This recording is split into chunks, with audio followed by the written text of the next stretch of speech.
Palestin terus dibom oleh Israel bertalu-talu. Penduduk awam Palestin menjadi mangsa korban kerana kerakusan Zionis Israel. Genap 100 tahun Palestin dicengkam Israel. Hari demi hari Israel meluaskan tanah haramnya, merampas wilayah Palestin.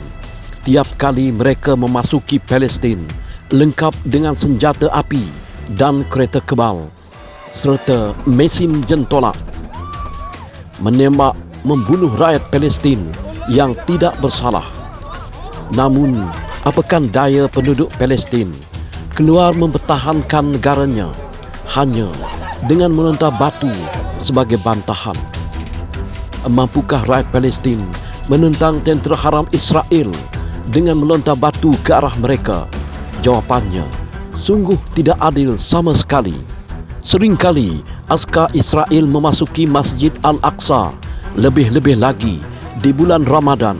Tentera laknat Zionis ini menghalang umat Islam beribadah, menembak jemaah yang sedang sembahyang tarawih dengan peluru getah dan bom pemedih mata, sehingga penduduk Palestin bertempiaran lari menyelamatkan diri. Siapa yang menentang akan ditangkap dan ditembak mati. Mereka melakukan rakyat Palestin bagaikan haiwan. Sekian lama rakyat Palestin menderita oleh kebiadaban Israel.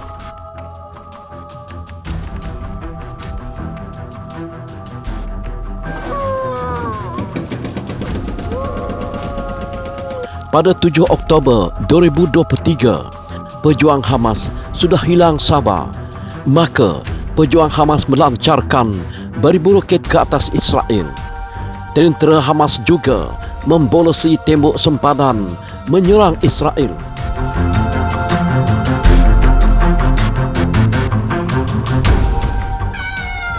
Alangkah terperanjatnya Israel dengan serangan itu.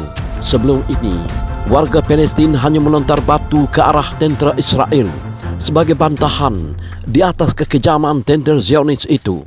Kali ini, pejuang Hamas Palestin melancarkan roket menyerang Israel.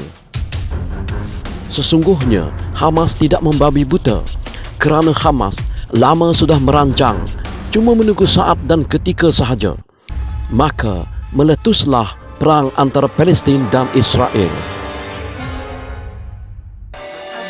Sebelum ini, Israel pernah mendakwa negara haram mereka dilindungi oleh teknologi Iron Dome yang canggih, sukar ditembusi.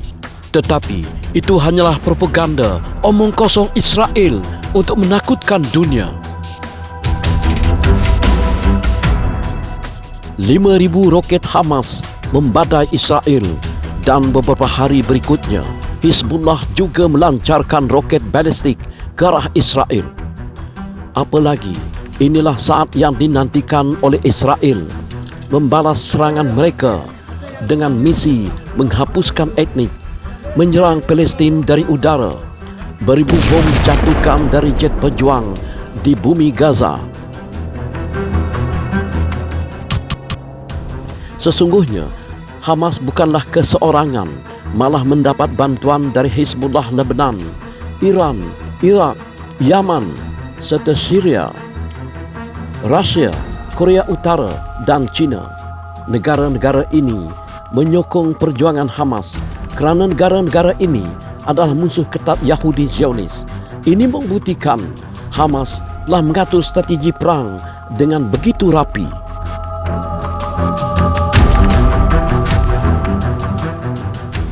Israel tidak menyangka sama sekali Hamas begitu kuat, mempunyai persenjataan yang hebat.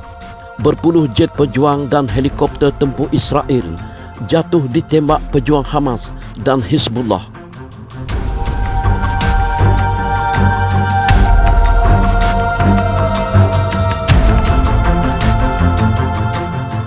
Israel mengebom kawasan perumahan awam, bangunan, hospital dan kem-kem pelarian.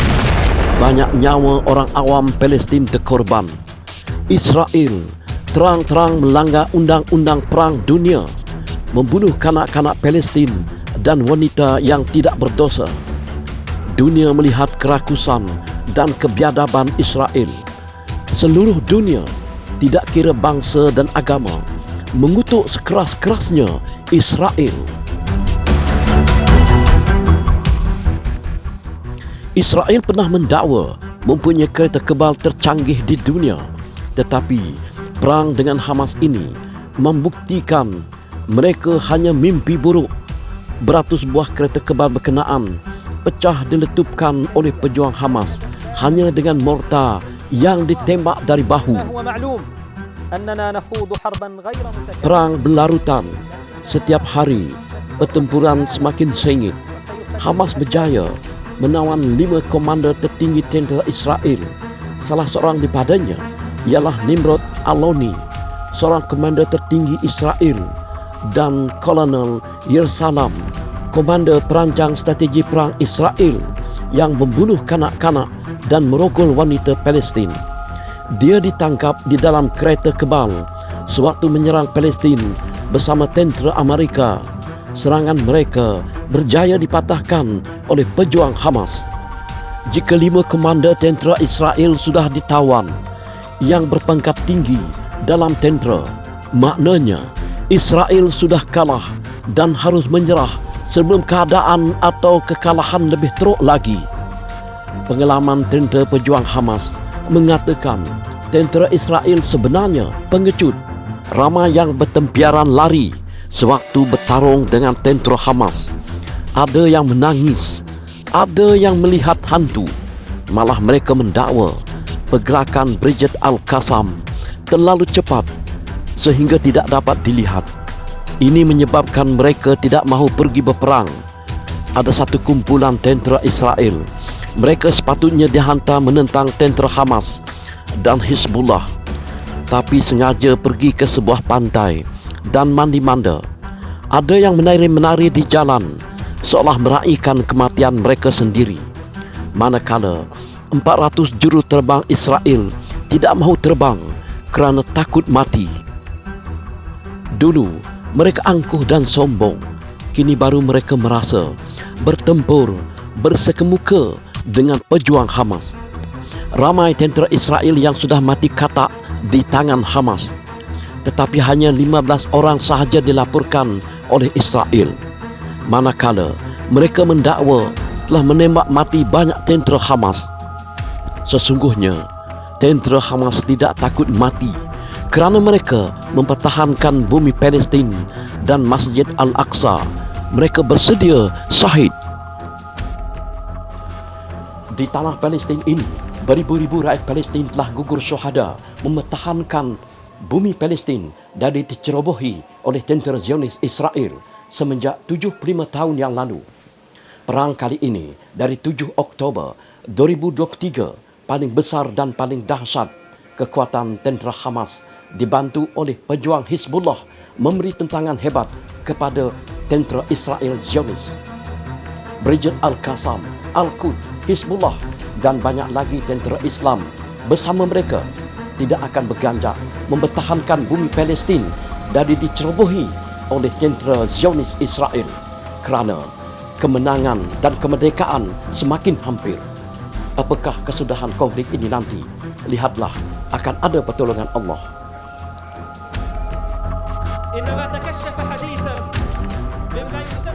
Perang masuk hari ke-48. Ramai yang bertanya, kenapa Hamas tiba-tiba melancarkan roket ke Israel? Jawapannya, perancangan Israel hendak meroboh dan memusnahkan Masjid Al-Aqsa untuk meluaskan tanah haram Israel. Sementara Masjid Al-Aqsa yang menjadi kiblat pertama umat Islam dan sejarah para nabi hendak dijadikan Temple of King Solomon. Mereka telah membuat lakaran plan Temple of King Solomon. Israel juga nak hapuskan sama sekali penduduk Palestin. Siapa lagi yang nak mempertahankan bumi Palestin dan Masjid Al-Aqsa kalau bukan rakyat Palestin dan umat Islam seluruh dunia? Adakah rakyat Palestin, Yaman, Lebanon, Iran, Iraq, Syria nak membiarkan sahaja mereka merampas dan merobohkan Al-Aqsa, sedangkan Persatuan Gereja Kristen di Tanah Palestin pun turut membantah perancangan Zionis itu. Tentera Zionis mendapat sokongan daripada Amerika Syarikat dan sekutunya membekalkan senjata kepada Israel untuk menentang Hamas. PBB dan 120 negara-negara dunia mahukan gencatan senjata dilakukan segera. Tetapi Benjamin Netanyahu disokong oleh Amerika Syarikat menolak sebarang gencatan senjata. Dia mahu menawan Palestin sepenuhnya kerana mereka merancang menawan Gaza dan dijadikan sebahagian daripada wilayahnya dan akan menggunakan seluruh kekuatan persenjataannya termasuk senjata kimia. Pentadbiran Benjamin Netanyahu dikritik hebat oleh warganya sendiri serta media. Seorang wartawan dari TribuneNews.com Israel, Amos Errol, mengkritik keras PM Israel kerana ramai tentera Israel mati, beribu-ribu cedera.